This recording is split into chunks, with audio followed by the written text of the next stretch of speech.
Welcome back to A Clan a Day podcast, brought to you by bagtownclans.com. I'm your host, Colin MacDonald. Today, we're diving into the riveting tale of Clan Wallace, a lowland Scottish clan whose legacy is inseparably tied to the struggle for Scottish independence. The name Wallace, originating from the Old French Wallais, meaning Welshman, is a nod to the clan's early roots, possibly tied to the Strathclyde Britons, long before they became one of Scotland's most renowned families. The origins of Clan Wallace trace back to the 11th century, when they first arrived in Scotland. The Wallace family likely came north from Oswestry on the Welsh border, following the trail of Norman influence during the reign of David I of Scotland. One of the earliest known Wallaces, Richard Wallensis, accompanied Walter FitzAlan, the High Steward of Scotland, and was granted lands in Ayrshire by 1160. Richard's settlement in Ayrshire eventually became known as Riccarton, a name that still endures today as a testament to his legacy. The Wallace family quickly established themselves as prominent landholders in both Ayrshire and Renfrewshire. Richard's grandson, Adam, held the title of the fourth Laird of Riccarton, while Adam's brother, Malcolm Wallace, was granted lands in Elderslie, Renfrewshire. This branch of the family would become the lineage of Scotland's greatest patriot and hero, Sir William Wallace. Sir William Wallace is perhaps the most iconic figure in Scottish history. Born into a time of great turmoil, young William was thrust into the struggle against English rule when he and his mother were forced to flee from the English forces near Dunipace. As a young man, Wallace quickly rose as a leader among the Scottish patriots, using his military prowess to harass the English occupiers and inspire a movement for independence. His tactics and successes earned him widespread support among the Scottish nobles and made him a figure feared by Edward the Fount of England. The climax of Wallace's military career came in 1297 at the Battle of Stirling Bridge. Here, alongside Andrew de Moray, Wallace led a force of Scots to a stunning victory over the English army. This victory not only solidified his reputation as a military genius, but also led to his knighthood and appointment as Guardian of Scotland. However, Wallace's triumph was short-lived.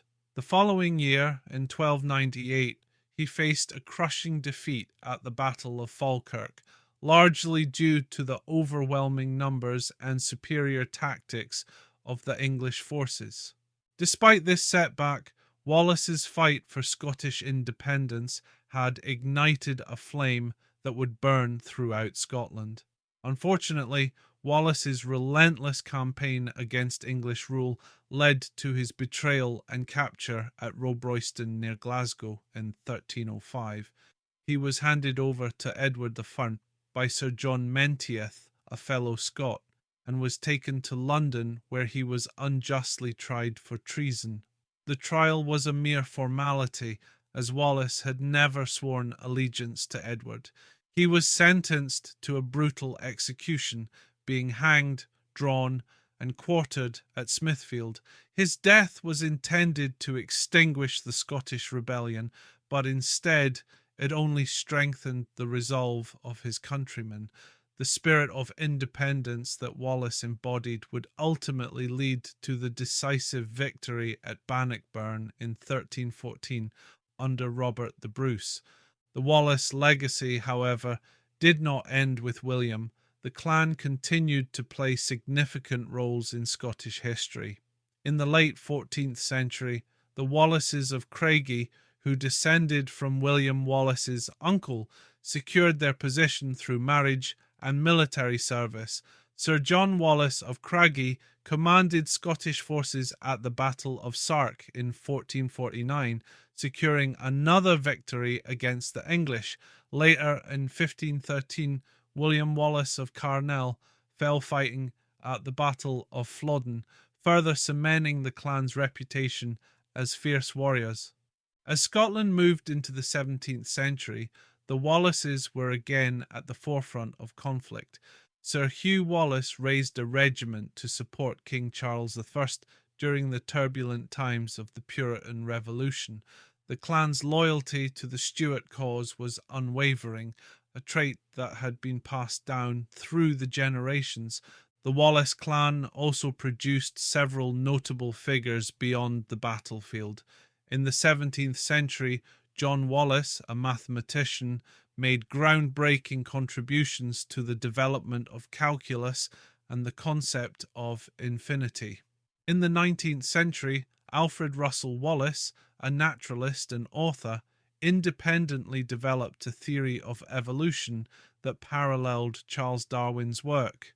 This intellectual legacy added yet another dimension to the clan's storied history. Today, Clan Wallace remains a proud and enduring symbol of Scottish identity. The current chief, Andrew Robert Wallace, 36th Chief of Clan Wallace, continues to uphold the family's traditions. His father, Ian Francis Wallace, was a staunch advocate for preserving the clan's heritage until his passing in 2016.